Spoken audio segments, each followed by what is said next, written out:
USU Soccer and its board have agreed to a plan that would integrate the organization with US Soccer, according to an email from USSF's Pathway Strategy team posted on Twitter by a club coach. The email says, after extensive review and discussion, the USYS board recently endorsed a proposal to ultimately integrate USYS, which will begin with US Soccer taking a more active role in USYS operations over the next 2 years.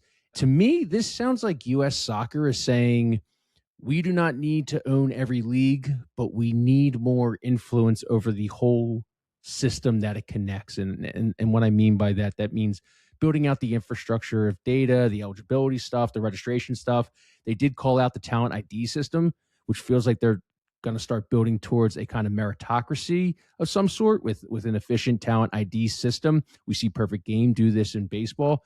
I thought there was a lot of trends from this email. And I know some state organizations have to vote in August, so there's a lot here to be decided. And to be honest, I'm probably not the most qualified person to talk about the alphabet soup of soccer. There's certainly people in our audience who are the experts in the middle of this, and in some cases leading some of these. But what I like to do is I like to pick out trends. I think you picked out one. I'll pick out another. Right, the other piece of the newsletter today, the leading piece, was the German Football Association invested in and now has a minority stake in Coach Better, a unified soccer club soccer coaching and management platform.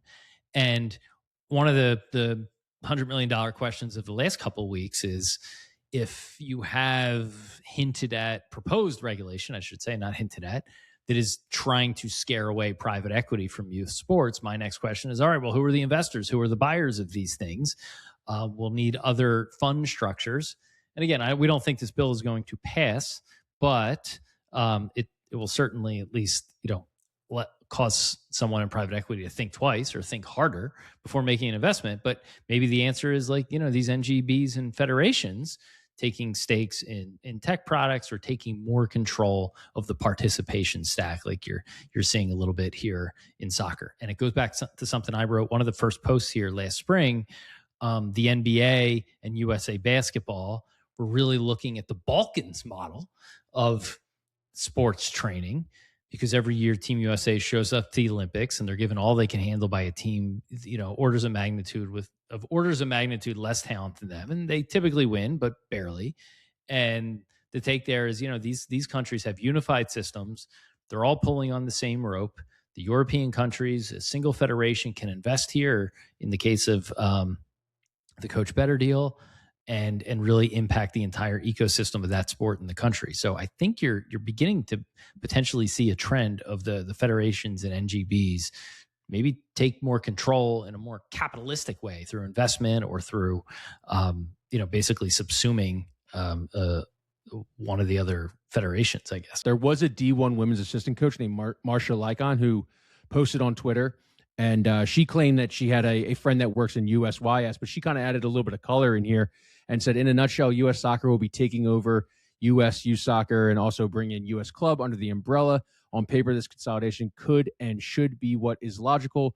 The old state associations from USYS days are going to be phased out, and there's going to be a recommitment back to using ODP, it's the Olympic Development Program, as a pipeline, which will be easier having the ECNL under US Soccer.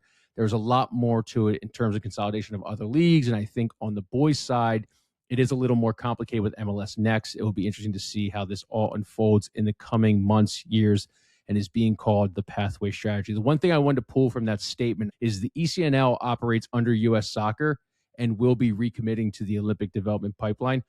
Why is that important?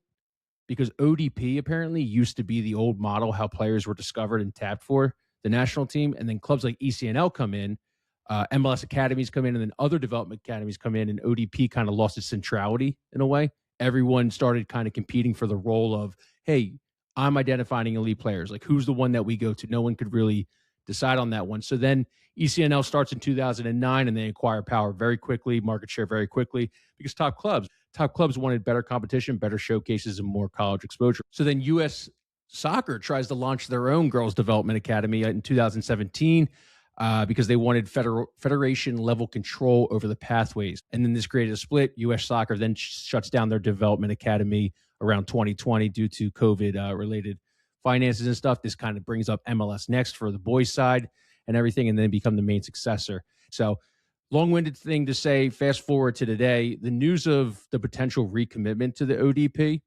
It seems like US Soccer wants to build that kind of talent ID layer that we were talking about. That's federation aligned. So now it lets clubs keep their leagues, but also rebuild a national ID player layer that US Soccer can now influence, at least on the girls' side. On the boys' side, who knows what's happened? It's still kind of fragmented. So if there is someone out there from US Soccer or USU Soccer listening to this, we'd love to talk to you more just to get some background or some color on this.